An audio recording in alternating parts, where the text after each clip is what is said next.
তুমি যার লাগিয়া এমবি ভরো তার তো বাটন ফোন। তুমি যার লাগিয়া এমবি ভরো তার তো বাটন ফোন। কেমন করে বুঝবে রে সে, কেমন করে বুঝবে রে সে ডিজিটাল তোর মন। তুমি যার লাগিয়া এমবি ভরো তার তো বাটন ফোন। চলবে, বলবো বলবো, চলবে? কথা কও না কে তোমরা? লিল্লাহে তাকবীর। মেসেজ দিলে সেন্ড করে না, দেয় না তো রিপ্লাই। ভিডিও কলে বলবা কথা, ক্যামেরা তার নাই রে, ক্যামেরা তার নাই। ডিজিটাল এই যুগ জামানায়, ডিজিটাল এই যুগ জামানায় অ্যানালগ তার মন। তুমি যার লাগিয়া এমবি ভরো তার তো বাটন ফোন।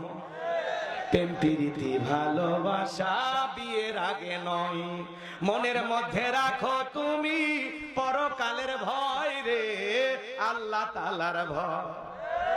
গানের মধ্যে শিক্ষা আছে না নাই? প্রেম প্রীতি ভালোবাসা বিয়ের আগে নয়, মনের মধ্যে রাখো তুমি পরকালের ভয় রে, আল্লাহ তাআলার ভয়। তবে তুমি মুক্তি পাবা, তবে তুমি মুক্তি পাবা দোজখের আগুন। তুমি যার লাগিয়া এমবি ভরো তার তো বাটন ফোন। তুমি যার লাগিয়া এমবি ভরো তার তো বাটন ফোন।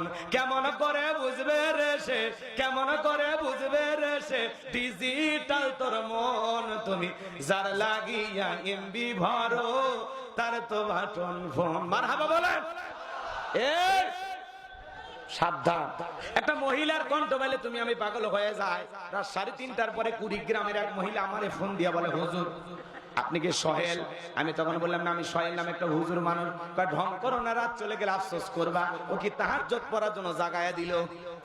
কথা কয় না আছে না নাই? আজকে মোবাইলের কারণে যুব সমাজ নষ্ট হয়ে যাচ্ছে। আপনাদের এলাকায় অবশ্য নাই, মোবাইলের আছে না নাই?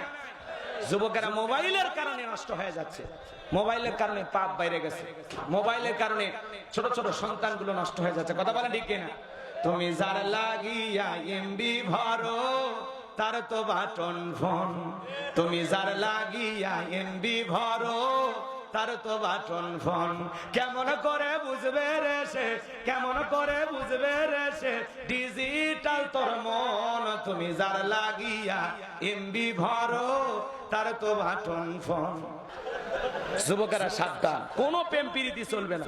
20 বছর বয়স হয়নি, বাড়ির যা বলে আব্বা উত্তর পাড়া লাকিকে আমি কথা দিয়েছি, রাজি থাকলে 1 সাবুন না হলে 2 সাবুন। পিতা মাতা রাজি হয় না, অবাধ্য হয়ে পালিয়ে যা বিয়ে করে। পরে 3 মাস পরে ভালোবাসা জানলে ভেঙে পালিয়ে যায়। এই জন্য মনে রাখবা, পিতা মাতার অবাধ্য হয়ে মুরব্বীদের দোয়া না নিয়ে বিয়ে করো না। কথা কয় না? পিতা মাতার অবাধ্য হয়ে মুরব্বীদের দোয়া ছাড়া বিয়ে করবা, দাম্পত্য জীবনে সুখ পাবা না। তোর ভালোবাসা জানলে ভেঙে পালিয়ে যাবি, পরে আফসোস করবা আর বলবা প্রেম করে কেন বিয়ে করে জীবনটাকে জাহান্নাম বানাইলাম। কথা বলেন। মুরব্বীদের দোয়া নিয়ে বিয়ে করবা, মা বাবার দোয়া নিয়ে বিয়ে করবা। সুন্দরী হাসি দেখে মিষ্টি মিষ্টি কথা বলে ভুলে যাবে না, ওর হাসিতে বিষ আছে, ওর মিষ্টি কথায় বিষাক্ত সাপের মতো সবল আছে। জীবনকে তছনছ করে দেবে, ভালো মানুষটাকে পাগল বানাবে। ওই জন্য তো পাগলিরা ছেঁকা দিয়ে বেকা বানায়। আর বিড়ি খাসার ঘুরিস, আজ প্রতি রাত জায়গায় থাকিস বালির আশায়। জায়গা থাক, লাভ হবে না। কথা কন ঠিক না? যুবকেরা ওদের ফাঁদে পা দিয়া জীবনটাকে বেকা বানাস না, সোজা বানা। হ্যাঁ, যৌতুক নিয়ে বিয়ে করে যারা, এরা তো সমাজের সবচাইতে ছোট লোক। কথা কয় নাকি? কাঁচা পায়খানা খাওয়া যেমন হারাম, কন্যা পক্ষের কাছ থেকে জোর করে যৌতুক নেওয়া তেমনি হারাম। কথা বলে না? যৌতুক নিয়ে বিয়ে করবা না, এলে শান্তি নাই, বলে হারামের টাকা শেষ হয়ে যাবে, সুখ পাইবা না। কথা কন ঠিক কেন? 2 লাখ 2 কোটি যৌতুকের টাকা দিয়েও লাভ হবে না, সুখ টাকা দিয়ে পাওয়া যায় না। কথা বলে না? আমি তো বলি খালি মেয়ের ওই বিয়ের আগে বিয়েকে জিজ্ঞাসাবাদ না, ছেলেকেও জিজ্ঞাসাবাদ করা লাগবে, ও নামাজ পড়ে কিনা। কথা কয় না গে? এদিক সেদিক যাওয়া যাবে না, অনেক কথা বলার আছে, সামনের দিকে যাব। এদিক খেয়াল করেন, ফেরাউনের আলোচনা যখন শুরু হয়েছে, ফাইনাল খেলা খেলে ওয়াকসুবে মেরিয়ে বাড়ি যাবেন না, ওঠা বসা করেন না, কয়েকটা মিনিট দেন বলে দিয়ে যায়। লিল্লাহে তাকবীর। বেশি রাতে উঠে দিয়েছে, বোঝেন না? আপনাদের হক আদায় করা লাগবে, এই জন্য নাকি দোয়া করবো, দোয়া করবো। এইবার আমার আল্লাহ রাব্বুল আলামিন বলেন, ক্বালা আলকিহা ইয়া মূসা। আল্লাহু আকবার।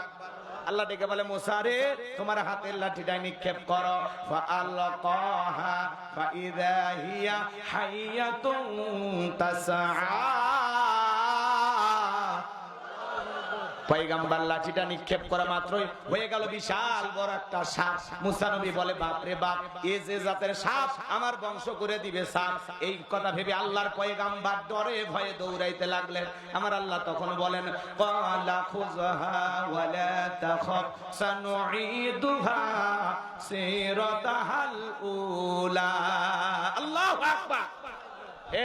তোমাদের মুখ না খুলে আমি দোয়া করে দেব। আল্লাহু আকবার বলা লাগবে। এখন আয়াত করতেছি, মজা লাগে না? হ্যাঁ, এতক্ষণ তো ঘটনা বললাম, এখন চলেন খালি কথায় কথায় আয়াত। সুবহানাল্লাহ বলেন। আল্লাহর পয়গম্বরকে আল্লাহ ডেকে বলেন, মুসা, ভয় পাওয়ার কোনো কারণ নাই। আমি আল্লাহকে লাঠি থেকে সাপ বানাইছি, আবার ওই সাপের দিকে হাত বাড়াও, পূর্বের মতো লাঠি বানাইয়া দেব। আল্লাহর পয়গম্বর ভয়ে ভয়ে ধরতে গেছে, ধরা মাত্র আবার সাপ কি হয়ে গেছে? লাঠি। এটার নাম কি? মুজিজা। বলেন এর নাম কি? মুজিজা। আল্লাহু আকবার বলেন। মুসা সন্দেহ জবাই করতে করতে সময় অতিবাহিত হয়ে গেল। এইবার দবিরাকে বলা হয়, দবিরা দেখ তো আমার পথের কাটা মুসা মরলো না বাঁচলো। তিনটা বর্ণনা পাওয়া যায়। কেউ বলেছেন 20,000 সন্তান জবাই করেছেন, কেউ বলেছেন 24,000, কেউ বলেছেন 80,000। দবিরা ডেকে বলে, নেতা, যদিও বনি ইসরাইল মায়ের বুক খালি কইরা হাজার হাজার সন্তান জবাই করেছেন, তবে আপনার পথের কাটা মুসা এখনো মরে নাই, মায়ের কোলে জীবিত আছে, সুস্থ আছে, কিন্তু কোথায় আছে, কোন বাড়িতে আছে, সেইটা বলার ক্ষমতা আমাদের নাই। চিৎকার মেরে বলুন আল্লাহু আকবার। ওয়া মাকারু ওয়া মাকারাল্লাহ ওয়াল্লাহু খায়রুল মাকিরিন। খেলা কার? আল্লাহ চাই মুসারে বাঁচাইতে, আর ফিরাউন চাই মারতে। ওর 14 গোষ্ঠী এক জায়গায় হয়ে মারতে পারবে। এইবার ফিরাউন ডেকে বলে, এ সেনাবাহিনীর দল, পুলেরাকায় ছড়িয়ে পড়ো, তল্লাশি চালাও, একেবারে চিরুনি অভিযান চালাও, যে জায়গায় মুসারে পাইবা আর ধরবার, জবাই করবা।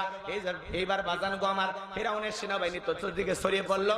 একদল সেনাবাহিনী মুসা নবীর বাড়ির দিকে রওনা করেছে। মুসা নবীর বড় বোন, নাম তার মারিয়ম, ডেকে বলে, মা, ওই যে ফিরাউনের সেনাবাহিনী দেখা যায় মা।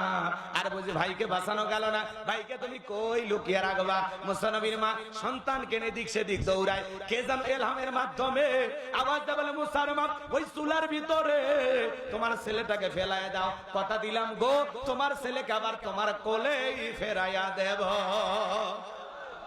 মুসা নবীর মা তাই করলেন, সন্তানটাকে চুলার ভিতরে ফেলা দিলেন। ফিরাউনের সেনাবাহিনী পুরো বাড়ি সার্চ করলেন, তল্লাশি চালাইয়া, অভিযান চালাইয়া, তন্ন তন্ন করে খুঁজে তারা চলে গেল।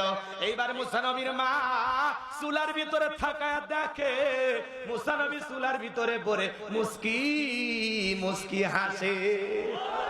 এইবার মুসা নবীকে কোলের মধ্যে নিলেন। আবারও কে যেন এলহামের মাধ্যমে গাইবে আওয়াজ দেয়া, ডেকে বলে, মুসার মা, আর কতদিন জালেমদের ভয় লুকিয়ে রাখবা? সিন্ধুক একটা বানায়া দরিয়ার বুকে ভাসায়া দাও। কথা দিলাম গো, আবার তোমার ছেলেকে তোমার কোলেই ফেরাইয়া দেব। এবার সিন্ধুক পাবে কোথায়? টেনশনে পড়ে গেল। সকালবেলা কে যেন ডেকে বলে, মিস্ত্রি লাগবে। মা, আমি একজন মিস্ত্রি। মুসা নবীর মা ডেকে বলে, মিস্ত্রি দিকে আসো, তুমি কি বানাইতে পারো? মিস্ত্রি ডেকে বলে, মা, আপনি যদি মনে করেন এমন একটা সিন্ধুক আপনার দরকার, যে সিন্ধুকের ভিতরে আপনার সন্তানকে তুলে দরিয়ার বুকে ভাসায় দিবেন, আপনি চাইলে এরকম সিন্ধুক আমি বানাই দিতে পারি। মুসা নবীর মা ডেকে বলে, মিস্ত্রি, তুমি তোমার মনের কথা বলেছো, এইরকম একটা সিন্ধুক তোমার দরকার।